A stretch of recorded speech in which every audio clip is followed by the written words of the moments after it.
Se elimina ahora ya la opción que teníamos de que los estados de cuenta bancarios fueran considerados como el comprobante de la deducción fiscal. Era una facilidad muy interesante que con el estado de cuenta podíamos hacer la deducción, y ahora volvemos otra vez a esta burocracia tan grande que tenemos de que para hacer la deducción pues se tiene que tener la factura o todos los requisitos fiscales, que incluso además se tengan también los pagos vía electrónica, ¿verdad? Esto realmente de los FDI, como ustedes saben, puede utilizarse el portal del SAT, o hay empresas ya autorizadas privadas que van a auxiliar a los contribuyentes en los FDI, que seguramente van a hacer el negocio de su vida, porque muchos contribuyentes, especialmente medianos, seguramente no van a querer utilizar el portal del SAT, porque van a sentir que están siendo ya fiscalizados al 100% si se utiliza el portal del SAT, y preferirán en su caso utilizar, digamos, concesionarios privados. Esto también contradice un poco lo que acaba de decretar o establecer la Suprema Corte, en el sentido de que el trabajador tiene derecho a determinar si quiere recibir su salario a través de un medio electrónico o en efectivo. Esto la Corte lo acaba de determinar. Recuerden que ese siempre fue el problema de que la Ley Federal del Trabajo decía que los pagos deben ser en efectivo. Después se modifica la Ley Federal del Trabajo y permite por primera vez que sea a través de medios electrónicos, las famosas tarjetas de débito. Pero bueno, en términos generales y desde un punto de vista práctico, a pesar de la jurisprudencia de la Corte, pues ya es una costumbre prácticamente de pagar los salarios a través de tarjetas de débito, y también se hace por cuestiones de seguridad, ¿verdad? En donativos continúa la regla general que el 7% de la utilidad fiscal de las empresas puede darse en donativo, y ahora el cambio está que de ese 7%, si se desea donar a la federación o a los estados del municipio, solamente se puede de ese 7 dar un 4 a la federación como estados del municipio. Ese es el cambio que se hizo. Este punto también es importante, esta cuestión de que si la factura era de un mes, de una fecha de un mes, y el pago del otro mes, cuando empezó esto del cambio del IVA mensual, entonces decía, no, ya tienes que cambiar la factura, ¿verdad? Porque ya pasó un mes y entonces ya no te la puedo pagar a menos que me la cambies. Entonces entraba uno en una especie de burocracia ahí siniestra. Pero ahora lo cambian y dicen que si es en el mismo ejercicio, sí es válido, ¿verdad? Si la factura es de enero, pero se paga, digamos, en agosto o en septiembre del mismo ejercicio, sí la factura es válida, ¿verdad? No hay que cambiarla. Ahora, si salta del ejercicio, entonces ahí establece que no hayan transcurrido más de 4 meses entre la fecha en que se emite la factura y la fecha de pago, ¿verdad? Hay más cambios en las deducciones. En inversión de automóvil, pues ahora se vuelve a reducir. El monto máximo es ahora 130,000, ¿verdad? Siempre la pregunta, ¿y puedo comprar un carro más caro? Sí puede, pero nada más la deducción va a ser hasta 130,000, y los gastos también van a ser en forma proporcional en función de estas cifras, ¿verdad? En deducciones personales, otra vez volvemos al asunto de los seguros, ¿verdad?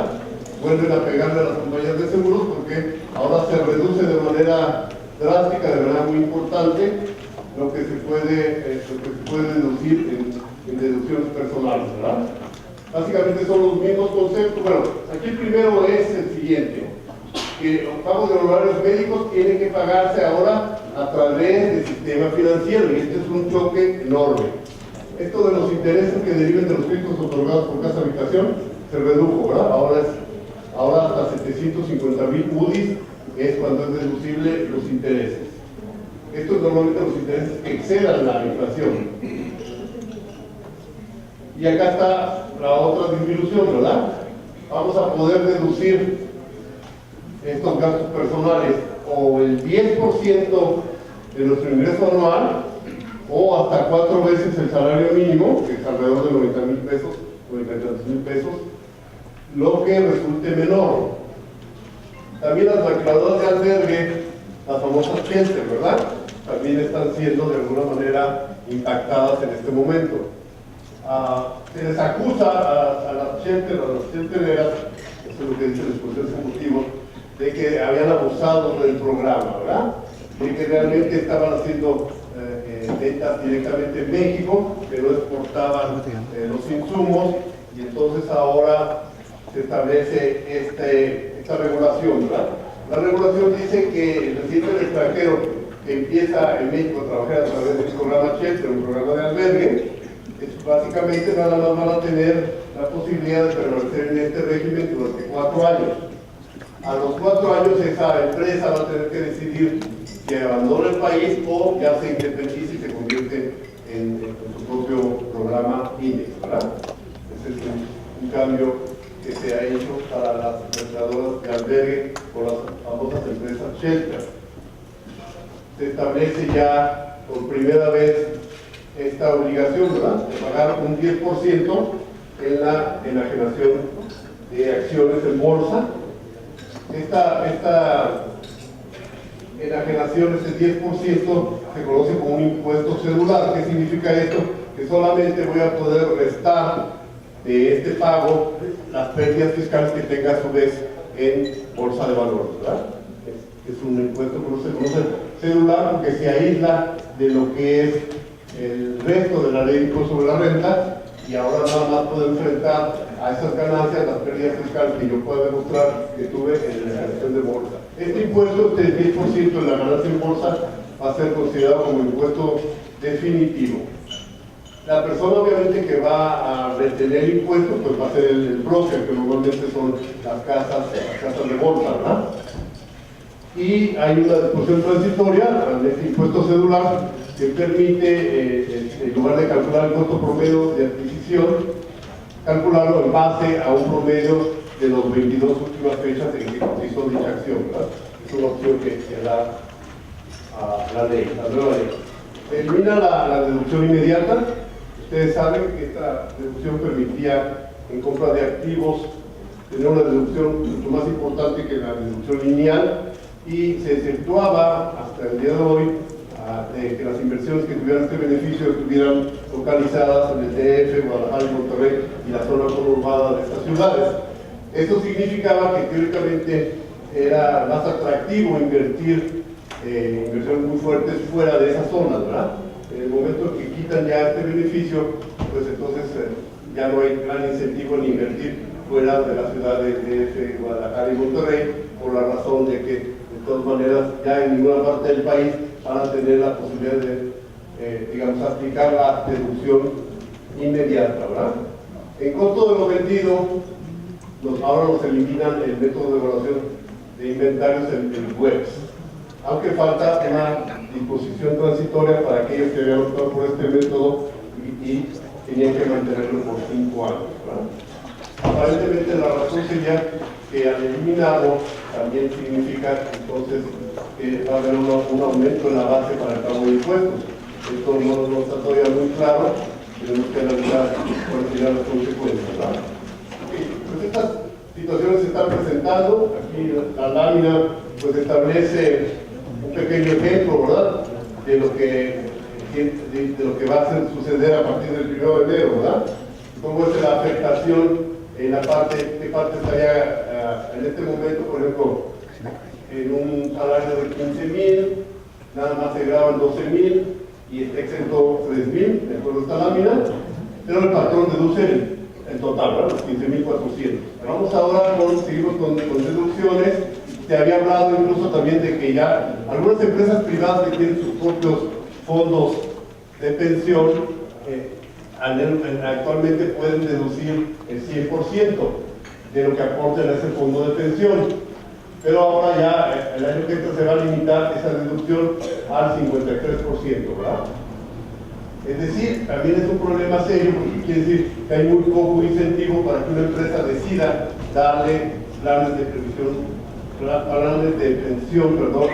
a sus trabajadores, ¿verdad? Planes privados de pensión.